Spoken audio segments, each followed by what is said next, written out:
everyone, and thank you for coming to today's special webinar.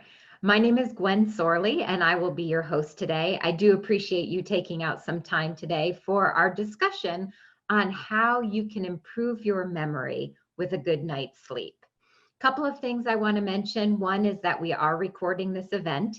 So at the end of the webinar, you will receive an email that has the replay link. So you can watch any parts you may have missed, or of course, you can share it with any staff members or family members who were unable to attend the live event. Also, there is a chat box in Zoom, as you probably are very well aware of. It's at the bottom of your screen. So if you do have questions during the webinar, please do type them and I'll address your questions during the webinar, or we can have some time at the end to chat about any questions or suggestions or requests that you may have. Again, my name is Gwen Sorley, and we are going to be discussing how to improve your memory with a good night's sleep.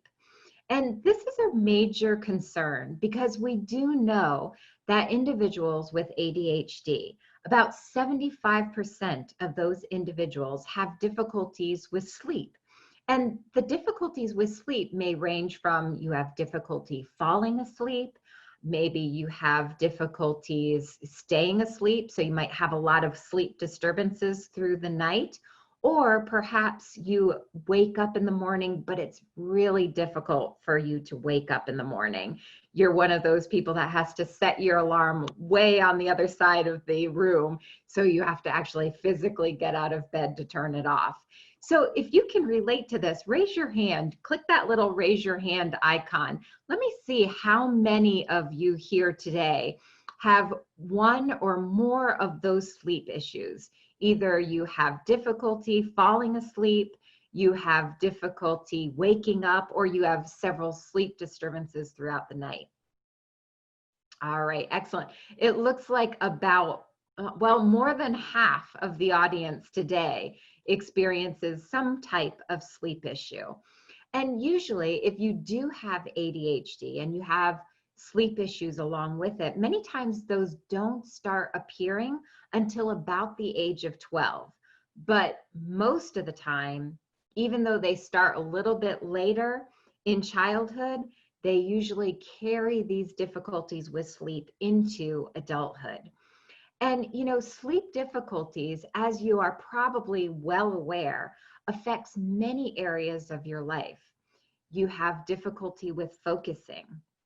Weight gain is a very common effect of bad sleep. Moodiness or depression, poor judgments are made, weakened immune system, greater risk of heart disease and diabetes. You may be more accident prone. These are all things you're very familiar with, but did you know that poor sleep also affects your memory? And it is just equally as important. I think that this is very important to keep in mind. It's equally as critical to get a good night's sleep before learning new information and after learning new information. We are going to look at the brain, and this is going to be a very simplistic view of the memory system within the brain because, of course, it is very complex. So I'm going to give a simplified version because I really just want you to get a good understanding of what's happening at night, why sleep is so critical when it comes to solidifying memories.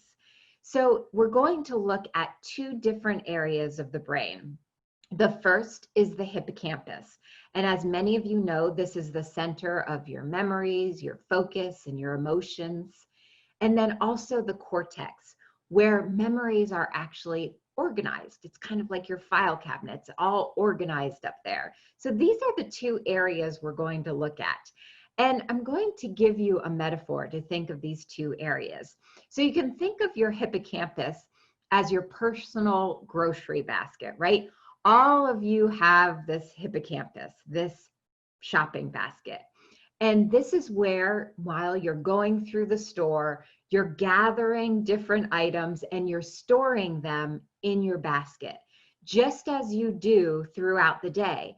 As you go throughout the day, you're gathering all of this information, all of this new knowledge and information, and you're storing it in your hippocampus.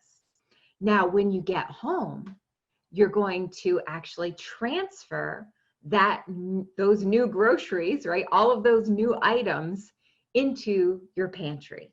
And your pantry is like your cortex. You can think of it as this is your cortex. This is where everything's going to get organized. So you're taking all of that new information that you gathered throughout the day, and you're transferring that information into your pantry, into your cortex, where all of the organization is going to take place. Now, this occurs during deep sleep. So while you're sleeping, your brain is doing a tremendous amount of work. Many times people think, oh, I'm going to give my brain a break and I'm going to go to sleep. But really, your brain continues to work incredibly hard while you are sleeping. Your brain itself is only 2% of your entire body weight. However, it utilizes 20% of your total daily energy. So it uses more energy than any other organ in your body. So it's constantly working.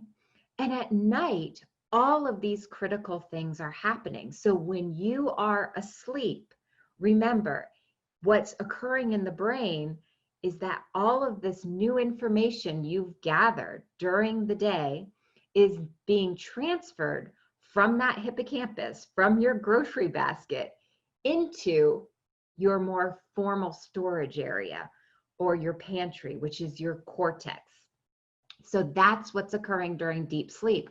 Also, while you're sleeping, although you think you're in deep sleep and nothing's really occurring in the mind except maybe a dream, your mind is actually replaying your experiences over and over and over again at a very rapid rate. And as it's replaying these experiences that you had over and over and over again, it's strengthening those new neural networks in the brain. And as those new networks are strengthened, of course, the memories are solidified. It's not only storing information in the cortex, though. Remember how I said the cortex is kind of like your file cabinet, right? Where you're organizing everything. You're organizing everything, but you're also interconnecting all of your memories. So while you're sleeping, the brain doesn't have as much stimuli around it, right? You're sleeping, you don't have all of that auditory and visual stimuli like you do during the day. So this is the optimal time when you are asleep for the brain to start actually interconnecting these memories.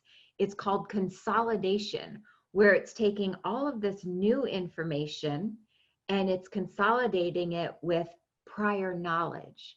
So it's kind of like if you have all of your paperwork on your desk, right? You have your bills, maybe you have some recipes, you have some letters that you have to send out, you have some forms you have to sign, and then you bring those to your file cabinet and they're all interrelated, right? So some of the bills need to be filed with your finances. Your finances are also associated with your banking information, future purchases you want to make. So it's networking this new information with all of your previous information.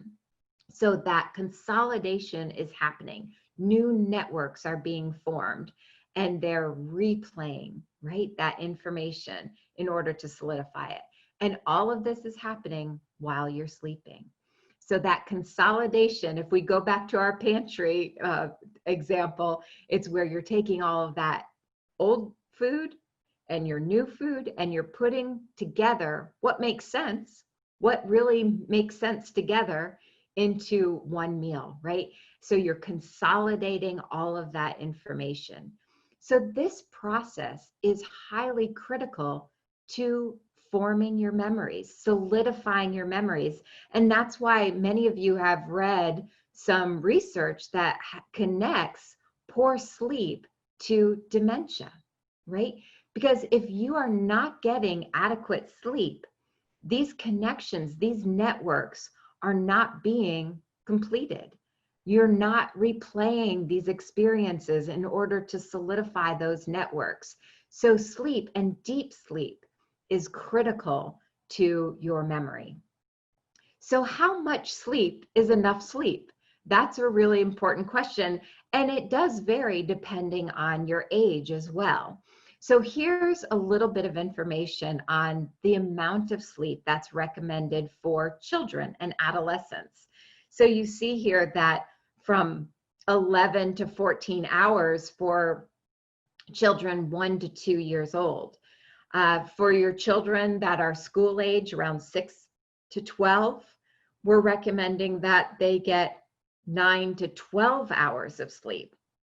And your 13 to 18-year-olds need about 8 to 10 hours.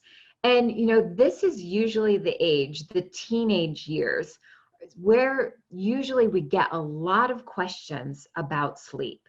You know, he doesn't go to sleep until very late at night, and then it's impossible to get him up in the morning. Really, there is a reason, there's a biological reason why your sleep patterns for your teenagers really do change. The American Academy of Pediatrics recommends that middle and high schools don't start earlier than 8:30 for the sake of sleep, health, and learning. And this is because the biological development and your teenager, the actual sleep mechanism in teens doesn't allow them to wake up naturally before about 8 o'clock in the morning. So you hear many times, I'm sure many of you are familiar with the term melatonin, right? That's our sleep hormone. That does not start for a teenager until about 10:45, and it doesn't stop until about 8 o'clock. So when you're thinking about your teenager and, you know, the sleep patterns and how they've changed and how it's so difficult to get your daughter or your son up in the morning, there really is a biological reason for that. And so this is something to keep in mind. If you right now have an opportunity to change your teenager's sleep schedule because you're doing some homeschooling or maybe hybrid schooling, and you really can modify it so that your teenager can sleep a little bit later in the morning, that might be a good idea. That may make a big difference in learning, in memories, really being able to get that deep sleep that he or she needs in order to solidify those memories. But it's not only your teenager who needs that sleep, right? You also, as an adult, need at least 7 to 9 hours of sleep to function at your best. And that is really important. Now, Deborah says she cannot hear my audio. Can anyone hear me? Can you type Y if you can hear me? Okay, Annie raised her hand. So it may just be, okay, great. Thank you for responding. Deborah must just be having some difficulty. Thank you to everyone who responded. I appreciate that. So as adults, you need about 7 to 9 hours of sleep. So how many of you, honestly, raise your hand. Let's use that raise your hand icon again. How many of you are actually getting, would you say, 7 to 9 hours of sleep? Let's do a quick poll. Let's see if it's more or less of the people who said they have sleep disturbances. Okay, not many of you. I would say probably about a quarter of our audience today says they get the recommended 7 to 9 hours of sleep. So remember everything that we just talked about. Being able to take all of the new information that's occurred throughout the day and then transfer that information into your organizational area of the cortex. That's only going to occur if you're getting adequate sleep. So it is critical to your memory system that you are getting that 7 to 9 hours. And most people, they say, can really function very well on about 7.5 on average, 7.5 hours of good sleep. So here's some general tips to get more sleep. Avoid napping 4 hours before bedtime. Avoid drinking caffeine 4 hours before bedtime. Have a calming bedtime routine. And we do recommend that you start this routine about an hour before you're going to put your head on the pillow. Okay, so not necessarily before you're going to go to sleep, because sleep, it might take you about 15 minutes to really fall asleep. So from the time you say, okay, I'm going to go to sleep at 10 o'clock this evening, so your calming bedtime routine should start at 9. Okay, so keep that in mind. And it may be, to get into that habit, it may be a really good idea for you to set an alarm. Set an alarm for 9 o'clock, a calming alarm, not something screeching, but a calm alarm to remind you, okay, it's 9 o'clock. This is the time I start my calming routine. Okay, no more checking emails, no texting back and forth with your boss or your employees or your friends. So this is where the calming takes place. About 9 o'clock, 1 hour before your head is on that pillow. Go to bed at the same time every day. It's really important. Every day you do the same routine, because your body will adjust to that. And your body will then, actually, you'll notice if you go to sleep at the same time every night and really keep that consistent, you won't need that alarm in the morning. Your body adjusts and you start waking up naturally at an appropriate time. So try to make certain, even on the weekends, you're going to sleep at the same time. Have that really consistent routine. And if you go to sleep and you start getting really restless and you can't seem to fall back to sleep, don't stay in bed, okay? Get up, move around, do something different, and then go back to sleep. Not something different, not screen related, right? We know that we don't want to have screens about 30 minutes before you go to sleep. So make certain that you get up, take a walk around the house, do something different, read a book, something different other than being in bed, because you don't want to associate your bed with your wide awake time, right? Your bed is for that sleep time. So get up, do something different, and then go back into bed. So go to bed at the same time every night. Sleep in a comfortable bed in a dark and quiet room. And they do recommend that you keep your bedroom a little bit lower temperature, because you will actually sleep better if your body temperature drops slightly. So you probably have noticed this, right? You've experienced it in the summer when you're really hot and maybe your air conditioning is not working, you can't fall asleep. But when you're cold and you can maybe cuddle up, you can sleep a little bit longer, or sleep better actually. So it's important to keep the room nice and cool. And of course, avoid looking at screens and electronic media in the evening. It's great if you can do more than 30 minutes before sleep, but at least 30 minutes before sleep, make certain that you do not have any electronics on, no more screen time at that point. Also, mindfulness has been shown to really help with sleep process. So here are a couple of mindful techniques that you may have used or perhaps you'd like to incorporate. So breathe and be aware. So you want to bring your focus to your breathing, and just that's all you're doing, is you're focusing on your breathing and how it feels and focus on your chest as it rises and falls. If your mind starts to wander, don't worry about it. Thoughts are going to come while you're practicing mindfulness. It's always going to occur, but don't dwell on that information that's coming in, right? Just let it be like the clouds you see on the screen here. Let those thoughts come in and just let them go. Let them pass naturally. And that is absolutely fine. And then go back to focus on your breathing. We talked a couple of weeks ago on one of our Facebook Lives about how the breath and the mind are highly related, right? The more control you have over your breathing, the more control you have over your mind. So if you really do this breathing awareness before sleep or while you're in bed, it can really help calm and settle your mind. You can also do a body scan and muscle relaxation. And that's simply where you're scanning your entire body just from head to toe, or you can go toe to head, and you're flexing and releasing, right? You're really working your way up through your body and tense each muscle and then let it go.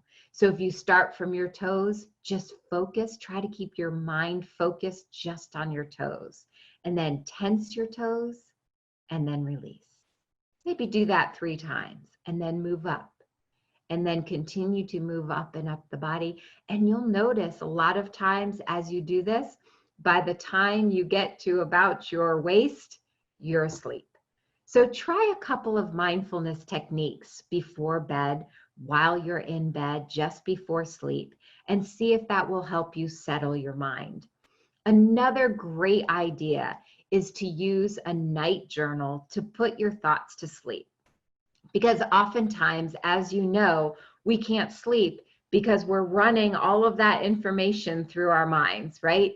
So make certain that you get all of your thoughts down and just let those thoughts go. So you might include anything you're worried about, an idea that you just thought of and you want to remember it the next day. Maybe your to-do list, because you have this long list of to-dos and you don't want to forget what you need to do. If you put it down on paper, you probably will not constantly think about it throughout the night. So put down your to-do list. Also, we know that it really is a great practice to do gratitude at night. So make certain you write down one positive thing that occurred during the day, or one thing that you're grateful for. And just make certain that you keep this consistent. And we have some prompts here that we got from Pocket Mindfulness that you could use in your night journal. Perhaps you write tomorrow's goals. You could talk about today's achievements. Let it go. Is there something that happened during the day and you've just been dwelling on it? It could be something that happened at work. It could be something that the teacher reported to you during the day. If you're dwelling on something, or there's some issue that you're trying to solve, just write that down and let it go for the evening. Your happy thought for the day and your positivity score, 1 to 10. What is your positivity like for that day? We also have put together a bedtime planner. Now, this is something that I've put together for our Executive Function 101 course. If you are enrolled in that course, then it is going to be in our next week. Next week is our week 4 of our Executive Function 101 course. So it is going to be part of our working memory activity for week 4. And why is it in working memory? Because the better our sleep, the better our working memory. So that's why it's in the working memory section. But I put together a bedtime planner so you can start tracking what you're currently doing nightly, okay? Because you may be very unaware of what you're doing every night. You have no routine. Maybe you have a routine, but it needs help, right? So it's a way to really reflect on what you're currently doing and get that down, and then take that information and make a new plan, and then try that plan and reflect on it. And let's see if we work through this planner, if you can actually create new habits that will lead to a better night's sleep. So if you are enrolled in the Executive Function 101 course, like I said, you'll see it next week in week 4, working memory. If you're not enrolled, you may want to look at our course, or just type in bedtime planner in the chat box, and I'll make certain that I get a copy out to you. So you can type in the chat box, bedtime planner, and I'll make certain I get a planner out to you.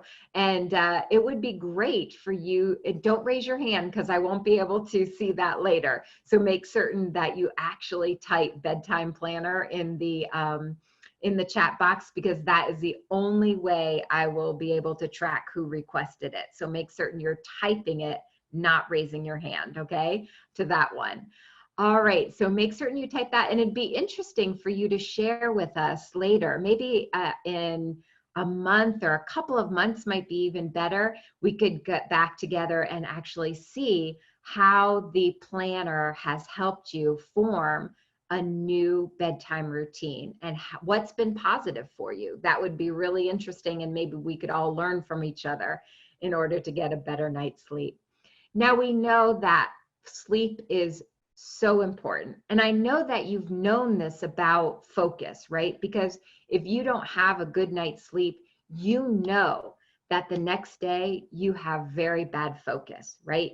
You know that we are always told, tomorrow you have a big test, tomorrow you have a big presentation.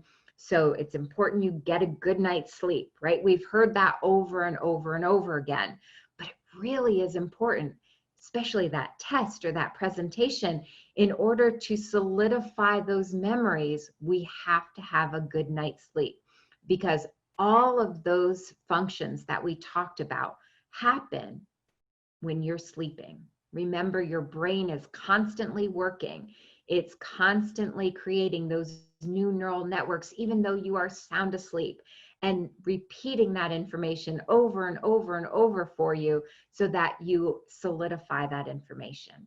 So make certain that you are planning to have a better night's sleep, because a lack of sleep has an impact on your working memory, which is part of executive function, but it has an impact on all areas of executive function. So it is critical that we start getting a better night's sleep. Now, in addition to a better night's sleep, Play Attention can also customize a plan for you to make certain that we can strengthen executive function. Remember, we integrate our feedback-based technology. You see on this child's arm, he has our body wave armband. And that armband has 3 sensors, and those sensors are monitoring his brain activity. That tells us how attentive he is. And then that information is given over to the computer, where he's allowed to control all of our cognitive exercises just with his mind, or more specifically, his attentive state alone. And it is interesting to note that I've been using Play Attention with a lot of my students and clients over the past 25 years. I started using it back in 1996. And many of my clients report that as they go through the Play Attention process, their sleep patterns also improve. So it really is interesting. When you can really focus and calm the mind, you have more control over so many areas of your life. So when we're working on different cognitive areas, we improve attention, visual tracking, task completion, short-term memory, filtering distractions, impulse control, social skills, auditory processing, working memory, and so many other cognitive skill areas. So this is just a few of the cognitive areas that you'll be working on during Play Attention. And of course, they're all attention enabled, meaning you have to be paying attention. Remember, you have that body wave armband on, and you have to be paying attention in order to activate the activity. Because we know that the first catalyst necessary for brain change is focus. You have to be paying attention. So during our activities, you can't just go through the motions, because if you're not paying attention, the activity will stop. So we know that you're going to get maximum learning because you are paying attention to the process. And remember that everyone's program is customized in order to really work on your specific strengths and weaknesses. And then we will have an executive function coach assigned to you to help you every step of the way. And all of these areas that we address that you see on the left-hand side of the screen, you see that there's nothing in there about organization or emotional control and mental flexibility. And those are areas of executive function. But in order for you to improve areas of executive function, these are all of the cognitive skills that you need to strengthen. So we're working on all of those cognitive skills that lay the foundation for strong executive function. So here are some of our upcoming events, and I do appreciate so many of you come to all of our webinars and sign up for our special courses. So I do appreciate that, just to keep you updated on everything. Of course, as I said today, we gave a simplified version of how the brain works. If you want to come to a more in-depth look at how the brain works and can neurotechnology really make you smarter, then you want to come to next week's webinar. It's on Friday, and it will start at 3 p.m. Eastern Time, and it will be with the CEO of Unique Logic and Technology of Play Attention, Peter Freer. And so many of you have probably attended his webinars in the past. They're always great and very informative. So make certain to attend next Friday's webinar. It's on our website at playattention.com. Go to special webinars and you'll see it there if you'd like to register. Of course, our Executive Function 101 course is ongoing right now. So make certain that you you can go to our website at playattention.com and click down at resources and executive function. These are a series of activities we release every week for 5 weeks. We're in week 3 right now, but no worries. You can register at any time and access all of the activities. And these activities are designed to improve executive function. So we have different categories like working memory and impulse control and mental flexibility. So please do check that out as well. If you want more information on how you can have a customized Play Attention program, make certain you request a one-on-one consult. You can do that at our website, or if you would like us to follow up with you and schedule a consultation, just type consultation in the chat box and we'll make certain that we contact you to schedule a time. During those consults, they're usually about 40 minutes in length. We're going to chat with you. We really want you to tell us about your different strengths and weaknesses, or your child or your clients, the areas you would like to improve. And then we'll talk about a customized plan so you can get a better understanding of how the whole program works and whether or not it will be the appropriate learning tool for you. So you can do that on our website, or just simply type consultation and we will contact you after the webinar. And of course, every week, as you've probably seen, we're having a Brain Boost Challenge. It's part of our executive function course, but everyone is welcome to participate in our Brain Boost Challenge. And this week, we're asking you to highlight your ADHD superpower. So make certain you watch for those emails and do submit your picture or your write-up by this Sunday, and we'll announce the winner on Facebook Live on Monday. So those are all of our upcoming events. Let me make certain that I have addressed everyone's, okay. Many of you asked for the bedtime planner, so remember to type it in. If you do want the bedtime planner, just type it in and we'll make certain that that gets to you. Also, if you want the consultation, you could type that in as well. All right, excellent. Looks like I've addressed everything so far, and I do appreciate all of you coming here today and attending our webinar. I hope you have a better understanding of how sleep is critically important to your memory system. So remember, in order to improve your memory system for both your child and yourself, or your students or your clients, we have to be able to get that recommended amount of sleep. Because while you're sleeping, all of those really important functions of the brain are occurring. Your brain is working so hard for you in order to make those new neural pathways, to create those connections so that you will have a better memory system. Your working memory will improve with an improved sleep pattern. Thank you so much, everyone, for attending. And I hope tonight you have a great night's sleep. Take care.